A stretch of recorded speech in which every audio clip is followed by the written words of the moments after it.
দুবছর বিরতির পর ফের উৎসবের আমেজে সেজে উঠেছে নোদাখালীর বিশালাক্ষীতলা। এবার আমরা সবাই ক্লাব এর উদ্যোগে এই বছরের দুর্গাপুজোয় এক নতুন উদ্দীপনা নিয়ে ফিরে এসেছে।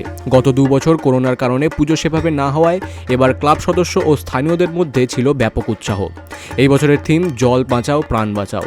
মণ্ডপসজ্জায় এই থিমটি সুন্দরভাবে ফুটিয়ে তোলা হয়েছে। মণ্ডপের প্রবেশপথে কৃত্রিম নদী জল সংরক্ষণের বার্তা দিচ্ছে। স্থানীয় শিল্পীদের হাতে গড়া প্রতিমাটিও বেশ আকর্ষণীয়। ব্যবহার বলতে এই ছোলা থার্মোকল সব রকম আরও সব জিনিস আছে। কি থিমটা কি বিষয়টা কি?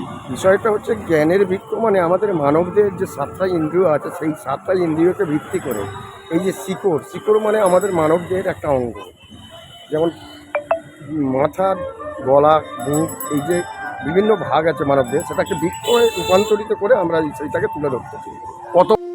ক্লাব সূত্রে জানা গেছে এবার জনসমাগম অনেক বেশি। সন্ধ্যায় দর্শনার্থীদের ভিড় বাড়ছে। এছাড়াও প্রতিদিন সাংস্কৃতিক অনুষ্ঠান ও বিভিন্ন সেবামূলক কাজও করা হচ্ছে। সব মিলিয়ে নোদাখালীর বিশালাক্ষীতলার পুজো এবার যেন আনন্দের বার্তা নিয়ে এসেছে। কলকাতা থেকে অরুণ লোধের রিপোর্ট, বিগ নিউজ বাংলা।